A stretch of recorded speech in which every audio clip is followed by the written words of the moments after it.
नमस्कार दोस्तों, कैसे हो आप लोग। मैनचेस्टर सुपर जायंट्स और ट्रेंट रॉकेट्स के बीच में होने वाला ये मुकाबला किस तरीके से होगा, कौन से प्लेयर रिस्की हैं, किस किस प्लेयर के ऊपर हमें इस मैच में रिस्क लेना चाहिए और कौन से प्लेयर ऐसे हैं जो जिनको हर कोई इग्नोर कर रहा है और वो हमारे लिए सही होंगे।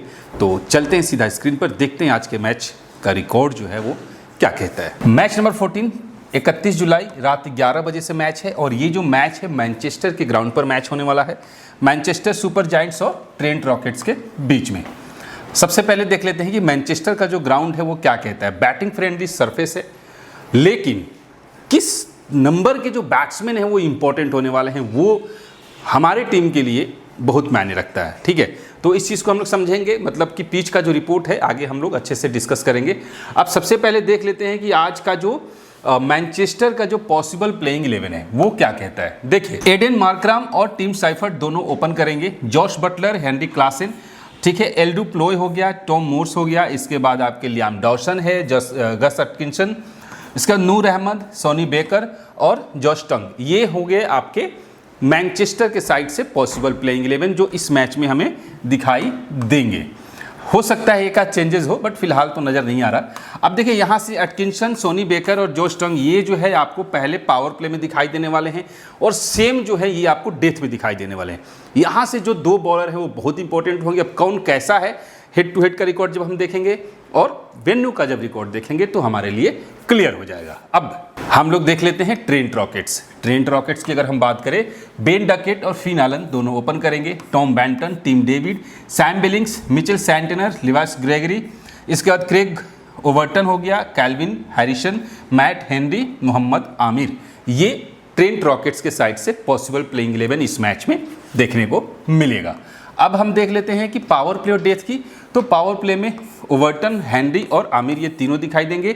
डेथ में आपको एक दिखाई बढ़ सकता है, ठीक है, वो होगा कौन, ग्रेगरी, जो आपको यहाँ पर डेथ में दिखाई देने वाला है। बाकी सब सेम रहेंगे। अब हम देख रहे हैं मैनचेस्टर का जो ग्राउंड है, ओवरऑल 3 जो मैच है यहाँ पर चेज नहीं हुआ था, 2 मैच है जो चेज हुआ है, मतलब कि नॉट चेजिंग की पॉसिबिलिटीज थोड़ी सी ज़्यादा दिखाई दे रही है। फर्स्ट इनिंग में 1 से 2 विकेट स्पिनर को, सेकेंड इनिंग में 2 से 5 विकेट जो है वो स्पिनर्स को मिलते हुए दिख रहा है। हालांकि 2 मैचेज ऐसे भी हुए हैं जब यहाँ पर विकेट स्पिनर्स को मिले ही नहीं हैं, तो हमें इन चीज़ों को ध्यान में रखना होगा। खैर, अब सबसे इंपॉर्टेंट देखो, एक मैच यहाँ पर हुआ है जो कि 109 रन बना था 7 विकेट पर, यानी कि रन ही नहीं लगा। इसके बाद 163 है, 171 है, 187 है। तो अगर पिच की रिपोर्ट कहती है कि कंप्लीटली बैटिंग विकेट है, मैं फिलहाल के लिए इसको बैलेंस्ड विकेट बोलूँगा। क्यों बोल रहा हूँ मैं आपको आगे दिखाऊंगा, ठीक है। हालांकि बैटिंग विकेट है, लेकिन इनिशियली बॉलर्स को यहाँ पर हेल्प मिलता है। अब इन चीज़ों को मैं आपको प्रैक्टिकली दिखाऊंगा कि कैसे, ठीक है। ओवरऑल फास्टर्स को विकेट दोनों इनिंग्स में ठीक ठाक मिल रहा है और चेजिंग करने वाली टीम थोड़ी सी यहाँ पर ऑल आउट होते हुए जा रही है, जहाँ पर 2 बारी टीम जो है ऑल आउट होकर गई है। अब देखो, अब अगर हम बात करें यहाँ पर कि बैटिंग पैटर्न जो अभी तक यहाँ पर हमें देखने को मिला वो क्या कहता है। यहाँ पर ध्यान से देखो, एक ओपनर जल्दी आउट, यहाँ पर भी यानी कि एक कंडीशन जो हमें दिखाई दे रहा है कि 5 मैच में से 4 मैच ऐसा हुआ है जहाँ पर एक ओपनर तो जल्दी आउट होकर गया ही गया है। दैट मीन्स कि यहाँ पर इनिशियली पावर प्ले के अंदर बॉलर्स को स्विंग और सिम मूवमेंट देखने को मिलता है, जिसके वजह से यहाँ पर बैट्समैन को थोड़ी सी दिक्कत हो रही है। इनफैक्ट 2 मैचेज ऐसे भी हैं जहां दोनों ही ओपनर तेजी से क्रैक हुए, लेकिन एक कंडीशन हमें दिख रहा है कि एक बार सिर्फ ऐसा हुआ है और एक यहां पर देख लिया जाए तो बाकी के 3 टाइम जो है यहां पर 3 नंबर का जो प्लेयर है बहुत अच्छा परफॉर्मेंस करते हुए दिखाई दे रहा है। 3 नंबर पे कौन आ रहा है, टॉम बैंटन और यहां से जॉश बटलर, बट रिस्क होगा। तो हमारे पास पैटर्न क्या कहता है, पैटर्न कहता है कि ओपनर्स में से एक ओपनर्स के साथ हम जा सकते हैं, लेकिन अब यहाँ पर मान लो जो हम देखते हैं बेन डकेट, फिन एलन, अब यहाँ से हमें किसी एक को लेना होगा। किसे लेंगे, सवाल उठता है किसे लेंगे, तो हम उसे लेंगे जिसका वेन्यू पे रिकॉर्ड अच्छा है, जिसका हेड टू हेड का रिकॉर्ड अच्छा है और जो पिछले 3 मैच से कंटिन्यू परफॉर्मेंस करते आ रहा है, उसको हम ड्रॉप करेंगे क्योंकि उसको सारे लोग लेके जाएंगे, ये बात समझना। मान लो बेन डकेट है, अभी इसका रिकॉर्ड हम आगे देख लेंगे। बेन डकेट है, तीनों ही मैच में बहुत बढ़िया परफॉर्मेंस करके गया। इस मैच में अगर हमें रिस्क लेना होगा तो हम बेन डकेट पर रिस्क लेंगे, फिन एलन को टीम में रखेंगे, बेन डकेट को हटाएंगे। आई बात समझ में। लेकिन अगर मान लो बेन डकेट पिछले 3 मैच में से 2 मैच में परफॉर्मेंस नहीं किया तो फिर हम यहां पर बेन डकेट के साथ जाएंगे। देखो मतलब लॉजिक समझ में आया मैं क्या कह रहा हूं, ठीक है। अब 3 नंबर का प्लेयर जो है वो इंपॉर्टेंट हो सकता है, लेकिन अगर आप दोनों ही पावर प्ले के बैट्समैन के साथ चले जाते हो तो फिर 3 नंबर का प्लेयर धोखा देके जाएगा। वैसे आपको पैटर्न देखना होगा। अब यहां पर 4, 5, 6 में से एक जो प्लेयर होगा वो आपको अच्छा खेलते हुए दिखाई दे सकता है, एक प्लेयर जरूर। यानी कि हमारे पास टोटल अगर हम बात करें तो मिनिमम 2 मैक्सिमम 3 जो प्लेयर है वो हमारे लिए जो है इंपॉर्टेंट होने वाले हैं इस ग्राउंड पर। ओवरऑल अगर हम देखें, देखो एक यहां पर तो 2, 3 मान लो, ठीक है। यहां पर 1, 2, ठीक है, 3, यहां पर 1, 2, 3, 1, 2, ठीक है, 1, 2। तो मिनिमम 2 मैक्सिमम 3 बैट्समैन हमारे लिए इंपॉर्टेंट है। और सबसे ज़्यादा भीड़ कहाँ हो रही है? 3, 4, 5 पे। क्लियर है। तो आपके बटलर, क्लासन और टॉम मूर्स ये जो प्लेयर हैं वो इंपॉर्टेंट होने वाले हैं। यहाँ से सैम बिलिंग्स, टिम डेविड और टॉम बैंटन जो हैं वो इंपॉर्टेंट होने वाले हैं। पावर प्ले में कोई एक ही खेलेगा या फिर दोनों जल्दी आउट होकर जा सकते हैं। क्लियर है। अब अगर हम सेकेंड इनिंग की बात करें तो देखो सेकेंड इनिंग में कैसा हो रहा है, एक बार 49, एक बार 71, बाकी के टाइम पर कुछ खास परफॉर्मेंस आपको यहां पर नहीं देखने को मिल रहा है। यानी कि सेकेंड इनिंग में भी टीम कोलैप्स हो रही है। 3 नंबर का प्लेयर भी कुछ खास परफॉर्मेंस नहीं कर रहा है, ठीक है। 2 बार छोड़ दिया जाए तो बाकी के 3 टाइम तो रिस्क होगा बटलर को सेकेंड इनिंग में ट्राई करना, रिस्क होगा टॉम बैंटन को सेकेंड इनिंग में टीम में रखना। क्लियर है। अब अगर हम देखें कि फिर कौन परफॉर्मेंस कर रहा है, फिलहाल कुछ खास नहीं दिखाई दे रहा है। बट एक कंडीशन है कि या तो टीम कोलैप्स्ड होगी, या तो टीम सेकेंड इनिंग में कोलैप्स्ड होगी, या पावर प्ले के अंदर, पावर प्ले कह रहा हूं मतलब कि दोनों ओपनर टॉप 3 बल्लेबाज ही पूरा रन मार के जा सकते हैं। आई बात समझ में। ये एक कंडीशन जो है वो हो सकता है और उस तरीके से आपको टीम बनाना होगा। क्लियर है। अब हम लोग देख लेते हैं बॉलिंग सेक्शन। बॉलिंग में अगर हम बात करें कि किसे विकेट ज़्यादा मिल रहा है, अगर हम बात करें स्पिनर्स की, लेफ्ट आर्म ऑर्थोडॉक्स को 0, 0, 1, 1, 1 कुछ खास नहीं है। तो डॉसन हो या सेंटेनर हो, उतना हेल्प यहाँ पर फिलहाल। देखो मैं जो भी बोल रहा हूँ मन से नहीं बोलता, मैं डेटा के अकॉर्डिंग बोलता हूँ। डेटा कहता है कि लेफ्ट आर्म ऑर्थोडॉक्स को यहाँ पर इतने विकेट नहीं मिले हैं। लेग स्पिनर की बात करें 1, 2, 2, यानी कि 1 से 2 विकेट लेग स्पिनर लेके जा सकता है। लेग स्पिनर भी हो सकता है, चाइनामैन भी हो सकता है। क्लियर है। लेकिन फास्ट बॉलर्स की अगर हम बात करें तो देखो फास्ट बॉलर्स में किसे, लेफ्ट आर्म फास्टर्स को विकेट मिला 3 wicket, 2 wicket, right arm fosters को 2, 2, 2, ठीक है, 1। यानी कि लगभग एक मैच, हर मैच में कम से कम एक बॉलर होगा जो कम से कम 2 विकेट तक लेके जा रहा है। क्लियर है। अब हम लोग देख लेते हैं नेक्स्ट सेकेंड इनिंग में। सेकेंड इनिंग में क्या हो रहा है, तो यहां पर सेकेंड इनिंग में विकेट थोड़ा सा ज्यादा गिरेगा। अब कैसे, तो देखो चाइनामैन 2, 2, 2 ज़्यादातर टाइम विकेट मिला है, यानी कि नूर अहमद सेकेंड इनिंग में इंपॉर्टेंट हो सकता है। इसके बाद अगर हम बात करें सेंटेनर की, वो भी सेकेंड इनिंग में इंपॉर्टेंट होगा क्योंकि 2 और 3 विकेट गिरा हुआ, एक बार ही सिर्फ विकेट नहीं मिला बाकी के, तो यानी कि स्पिनर सेकेंड इनिंग में थोड़े से हावी होते हुए दिखाई दे रहे हैं। अब अगर हम बात करें फास्टर्स की, तो right arm faster 2 wicket, 4 wicket, 3 wicket, ठीक है, फिर 3 विकेट, फिर 3 विकेट और फिर 1, 2, 2, 2, यानी कि 2 से 4 विकेट जो है वो फास्टर्स लेके जा सकते हैं। यानी कि सेकेंड इनिंग में जो कॉम्बिनेशन आपका होगा वो होगा 1 स्पिनर और 2 फास्टर्स, ठीक है, या 2 स्पिनर्स 1 फास्टर, ठीक है। फर्स्ट इनिंग में क्या होगा, 2 फास्टर या 1 फास्टर 1 स्पिनर, बस इससे ज़्यादा आपको रिस्क लेने की जरूरत नहीं है। क्लियर है। अब हम लोग देख लेते हैं यहां पर जो सिचुएशन है कि क्या है कंडीशन। अब देखो यहां पर फिन एलन है, बेन डकेट है, टिम डेविड है, टॉम बैंटन है, एल डुप्लोय है। अब यहां से अगर हम ध्यान से देखें तो देखो Ben Duckett, Tim David, Tom Banton, ये जो 3 खिलाड़ी हैं, इन तीनों में से कम एक प्लेयर हमारे टीम में होना चाहिए। ठीक है, एक प्लेयर हमारे टीम में होना चाहिए। चूंकि टिम डेविड को 3 से 4 नंबर पर बुलाया जा रहा है, दैट्स वाई टिम डेविड थोड़े से इंपॉर्टेंट भी हो रहे हैं। अब बेन डकेट ओपनिंग में आ रहे हैं और ओपनिंग में आपने देखा है कि या तो दोनों ही ओपनर फ्लॉप हो रहे हैं या दोनों में से कोई एक है, रिस्की होगा।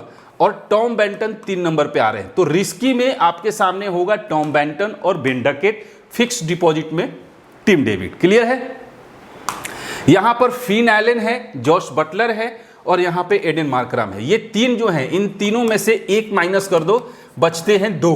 ठीक है, यानी कि इन तीनों में से सिर्फ 2 ही प्लेयर हमको टीम में लेना है। ठीक है, एक प्लेयर को हटाना है। अब रिस्क किसके ऊपर है? देखो, फर्स्ट इनिंग में 3 नंबर का खिलाड़ी जो है वो अच्छा परफॉर्म कर रहा है, तो जॉश बटलर और टॉम बेंटन, अगर दोनों में से कोई भी फर्स्ट बैट करता है तो डेटा के अकॉर्डिंग, पिच के अकॉर्डिंग इंपॉर्टेंट होगा। लेकिन अगर सेकंड बैट में जाता है तो रिस्की है, क्योंकि सेकंड बैट में थोड़ा सा जल्दी आउट होने की संभावना रहती है सेकंड इनिंग में 3 नंबर वाले खिलाड़ी को, तो उसके हिसाब से टॉम बेंटन और बटलर जो है रिस्की होंगे। तो फिलहाल अब हम बात करते हैं फास्टर्स की, सॉरी ओपनर्स की। अब ओपनर्स में कौन है? Aiden Markram. ओपनर में कौन है? Finn Allen. ठीक है, तो इसीलिए बोला कि रिस्की के तौर पे ये तीनों ही प्लेयर हैं। यहां से एक प्लेयर कम से कम धोखा देके जाएगा और उसको हमें रोटेशन में लेके जाना होगा। क्लियर है? यहां से टिम सेफर्ट, हेनरी क्लासन और सैम बिलिंग्स, यहां से एक प्लेयर बहुत इंपॉर्टेंट होगा। ठीक है, अब वो एक प्लेयर कौन होगा वो भी मैं आपको आगे बता दूंगा। ठीक है, यहां से अगर हम बात करें तो मिचेल सैंटनर, सी ओवर्टन, लियाम डॉसन, तो इसमें सबसे पहले अगर हम किसी पर भरोसा करेंगे तो वो होगा सी ओवर्टन। फास्ट बॉलर के अकॉर्डिंग हम जा सकते हैं। सेकंड में अगर गया तो फिर हम मिचेल सैंटनर के साथ जाएंगे। ठीक है, ये याद रखिएगा। डॉसन को भी सेकंड बॉल में ट्राई करेंगे, क्योंकि सेकंड में स्पिनर्स को थोड़ा सा विकेट मिल रहा है, इस वजह से मैं बोल रहा हूं। क्लियर है? इसके बाद यहां से देखें तो जोश टोंग, मैट हेनरी और मोहम्मद आमिर और नूर अहमद, इन चारों को आपको टीम में नहीं रखना है। इनमें से कम 2 को ही टीम में लेना है, बाकी चारों को नहीं लेना है। ठीक है, अटकिंसन, सोनी बेकर्स में से एक को लेना है और हैरिसन को आप लोग फिक्स लेके जा सकते हो। क्लियर है? मैनचेस्टर के बैट्समैन की अगर हम बात करें, एडन मार्करम का अभी तक कुछ खास परफॉर्मेंस नहीं आया, तो थोड़ा सा एवरेज से अच्छा खेल के जा सकते हैं। टीम सेफर्ट, इन दोनों में से एक का परफॉर्मेंस अच्छा आ सकता है। बटलर पिछले 2 मैच में रिकॉर्ड बहुत अच्छा है, दोनों मैच में 50-50 से ज़्यादा का रन बना चुका है। इसलिए अगर रिस्क लेना होगा तो मैं पहले बटलर पे लूँगा।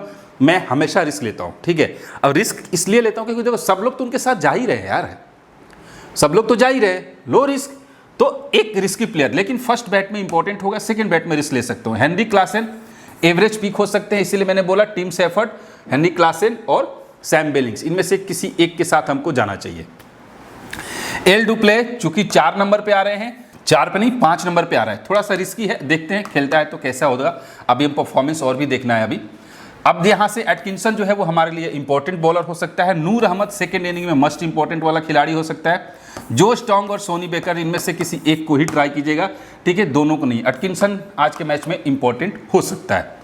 अब देखो मैनचेस्टर के साइड से प्लेयर्स की अगर हम बात करें जो वेन्यू पे अच्छा खेलते हैं, उसमें जॉश बटलर है जिसका रिकॉर्ड 51 का एवरेज है और हेनरी क्लासन का 36 का एवरेज है। बस ये 2 प्लेयर है जिनका रिकॉर्ड इस ग्राउंड पर अच्छा है, बाकी किसी का अच्छा नहीं है। इनफैक्ट मार्करम भी पहले मैच में 6 रन पर ही आउट हुए थे। यहाँ पर डॉसन है 4 मैच में 4 विकेट, लेकिन जॉश टोंग जो है वो 6 मैच में 13 विकेट लेके गया हुआ है। सोनी बेकर 5 मैच में 9 विकेट, नूर अहमद 4 मैच में 6 विकेट। ये तीनों ही बॉलर इस ग्राउंड के लिए इंपॉर्टेंट हैं। क्लियर? मैनचेस्टर के प्लेयर्स के हेड टू हेड का रिकॉर्ड, हेड टू हेड में जॉश बटलर 3 मैच में सिर्फ 71 रन बनाया, 24 का एवरेज है। तो हेड टू हेड में बटलर का रिकॉर्ड अच्छा नहीं है, क्लासन का भी रिकॉर्ड अच्छा नहीं है और एल डुप्लोय का 5 मैच में 121 से 24 का एवरेज है। तो हेड टू हेड में थोड़ा शायद ये बटलर और क्लासन शायद धोखा दे दे, तो शायद डुप्लोय जो है ये अच्छा खेल के जा सकता है। अब हम देखें कि विकेट्स के हिसाब से तो जॉश टोंग का 2 मैच में 4 विकेट है और किसी का कुछ खास नहीं है। टोंग हेड टू हेड में भी और वेन्यू पर भी, दोनों पे रिकॉर्ड टोंग का अच्छा दिख रहा है। अब यहां से देखो मैनचेस्टर के प्लेयर्स की अगर हम बात करें कि किसका परफॉर्मेंस कब अच्छा होता है, फर्स्ट इनिंग हो या सेकेंड इनिंग हो, तो उसके हिसाब से देखो एडन मार्करम को हम ज़्यादातर देखो एवरेज अभी कुछ खास नहीं है, आप बोथ इनिंग्स में लेके जा सकते हो चूंकि ये कभी भी बॉल डाल सकता है। ठीक है, टीम शेफर्ड फर्स्ट बैट में अच्छा खेलता है, जॉश बटलर दोनों ही इनिंग्स में बोथ परफॉर्मेंस वाला खिलाड़ी है। हेनरी क्लासन की बात करें तो फिलहाल फर्स्ट बैट में यहाँ पर रिकॉर्ड अच्छा है। एल डुप्लोय जो है वो बोथ परफॉर्मेंस वाला खिलाड़ी है लेकिन एवरेज उतना बढ़िया नहीं है। टॉम मोर्स की बात करें तो फर्स्ट बैट में अच्छा खेलता है, डॉसन जो है वो सेकेंड बॉल में इंपॉर्टेंट होता है। अटकिंसन की बात करें तो ये भी सेकेंड बॉल में इंपॉर्टेंट होता है। नूर अहमद भी सेकेंड बॉल में इंपॉर्टेंट होगा।